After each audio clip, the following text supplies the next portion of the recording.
Hello, class. So this is an introduction to weeks 4, 5, depending on where we fall in the lineup this particular term. And this is how we go from a gene to a protein. We're going to get into the details of that in class, but I wanted to give kind of a background as your homework, as I like to do, preview instead of review. This is primarily in preparation for the coming week lecture. So this particular topic is what really blew my mind and pulled me into biology. I was already a biology major in my undergraduate work, but I was interested in, of course, nature, trees, animals, the big things. But in my freshman or undergraduate biology, when I came across this protein synthesis, it actually addressed something I had been curious about, but not to a driving point. So as I studied biology and saw what I really wanted to know was how things work and how does it become this color, that shape, these traits, and I learned it's proteins, and this is how proteins are made and from the genes. So it's kind of at that base level, and I just, wow, and that's what hooked me into, say, the science of biology rather than just being an appreciator of nature and all things biology.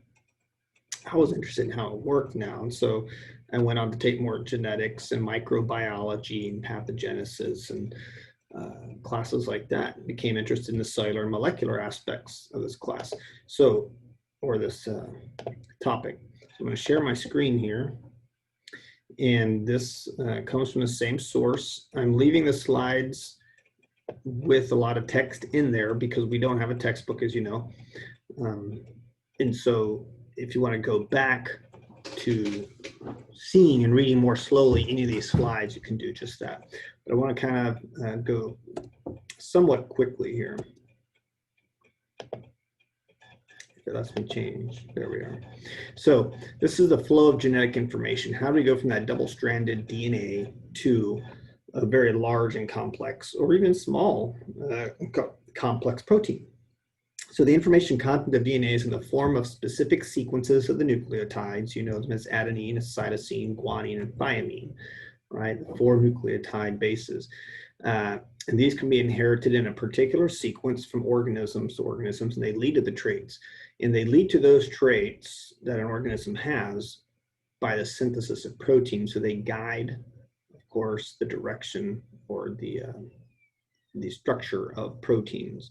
So proteins are the links between what we call the genotype, what you have is your DNA, your genome, and phenotype, what you actually say look like is the easiest way, but also your physiology, your metabolic pathway, your disease resistance, and so forth. We know that people are very different.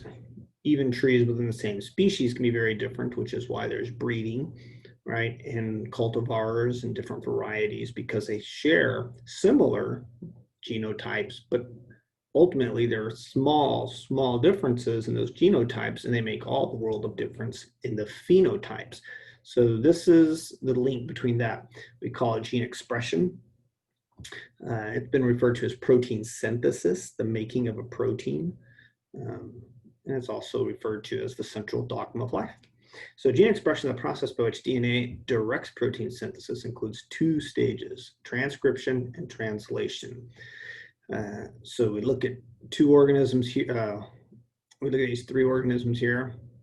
We can definitely see one is different. Why is this albino?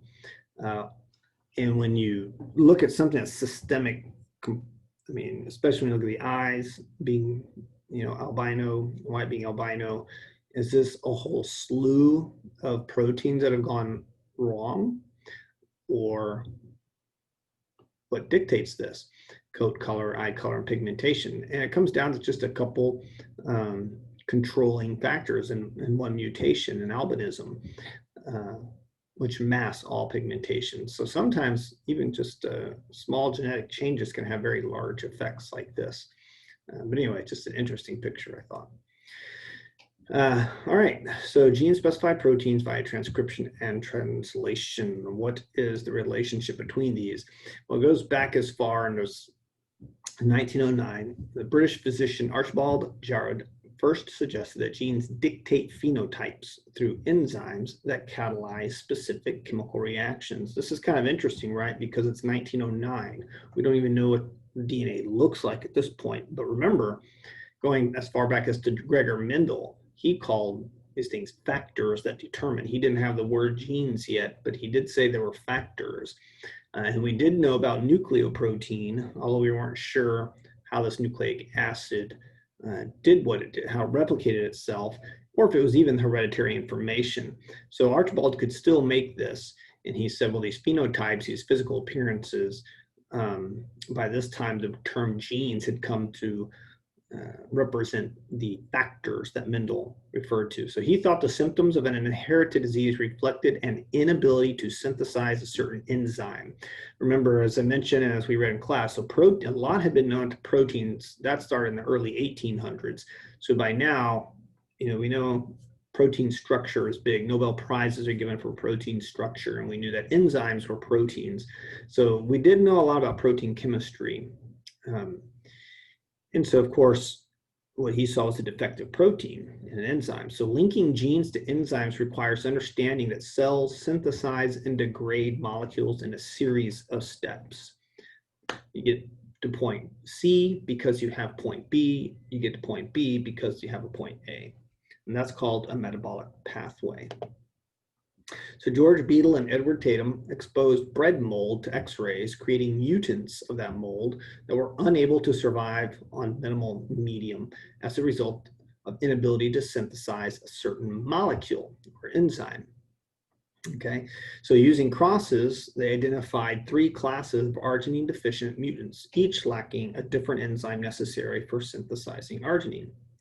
And it's something that was taught even up to the early 80s, and still for the most part is accepted, is not totally accepted, but generally speaking, is the one gene, one enzyme hypothesis. So because there are 3 different classes of these enzymes that could be mutant that led to an inability to grow, you thought, well, each enzyme then has a specific gene that codes for that.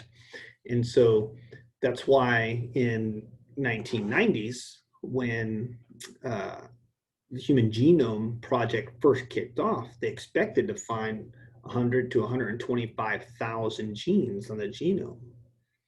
As they got to about 97, 98, they said, okay, maybe only about, actually, they probably thought more than that. Then they thought maybe about 80 to 100,000. As they got closer, okay, 50,000. And as they finished up with around close to 32,000 genes in the entire human genome.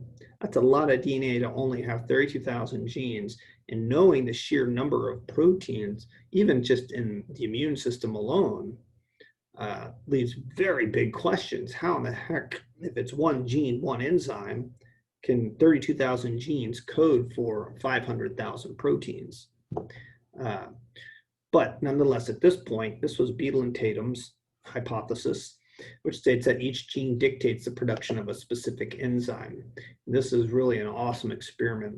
So what we have here is growth of a wild type, a fungus growing, minimal medium. Here we had no growth. Can't grow, can't divide, and so you see nothing there. So what they did is they had 4 vials of wild type. And here you can see the control, and here's the control. All right. So plus the arginine. So arginine was needed to grow. Arginine is the bottom line amino acid necessary for cell division and growth.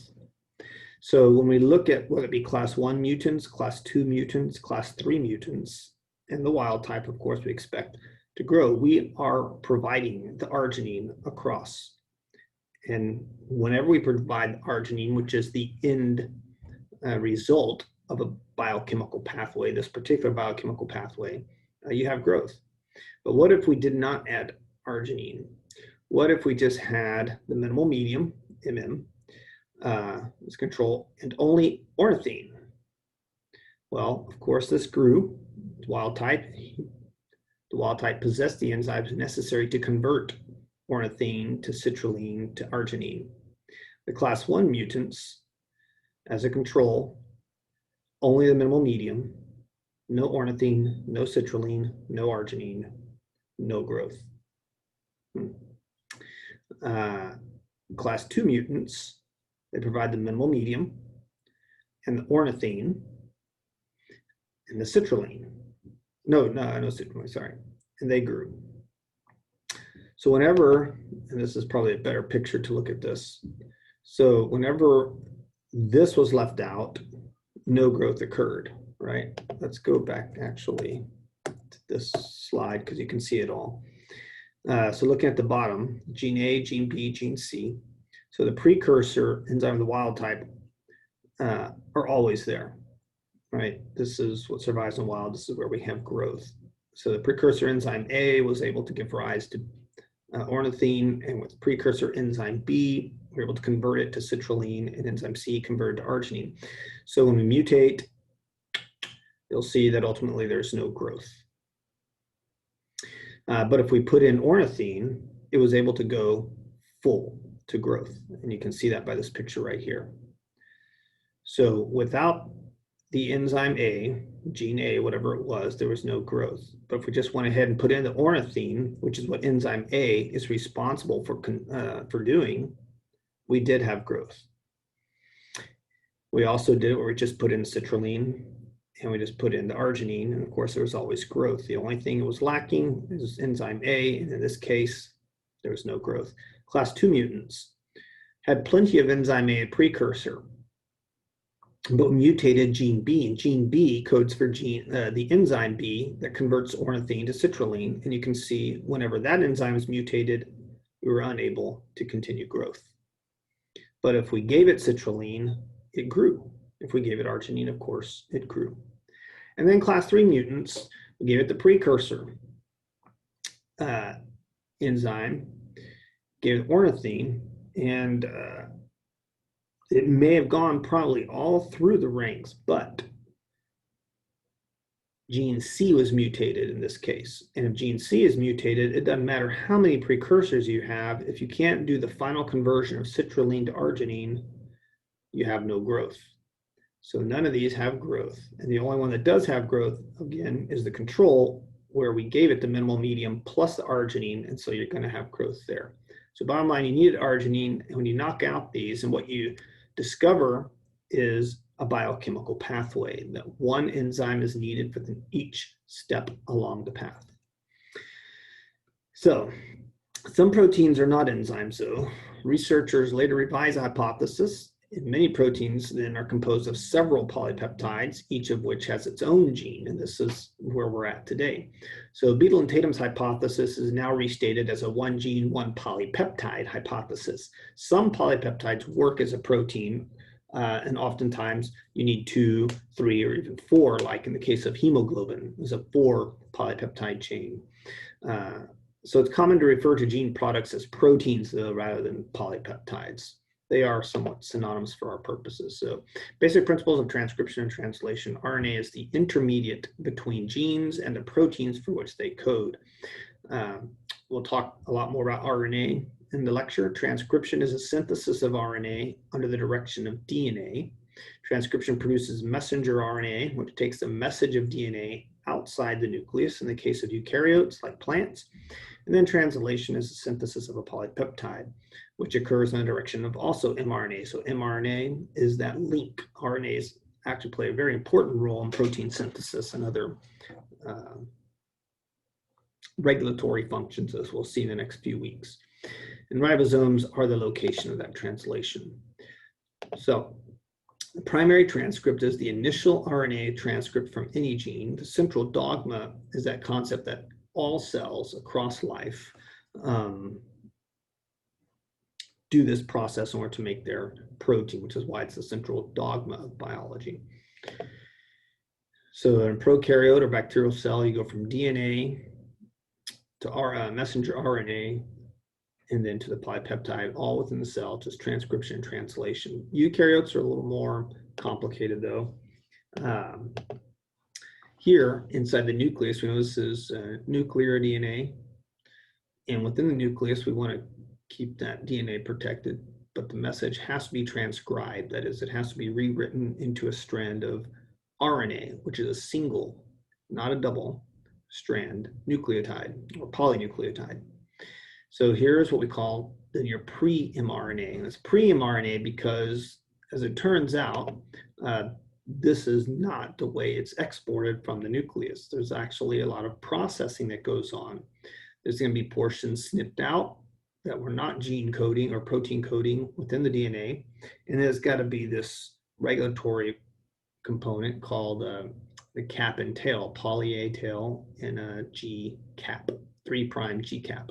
So once the RNA that was transcribed from the DNA is processed, it's able to leave the nucleus where translation occurs. And here's where we translate it from a nucleic acid to a polypeptide, from a polynucleotide to a polypeptide. So it's translating this molecule at the location of the ribosome, typically on the endoplasmic reticulum or even free floating in the cytoplasm.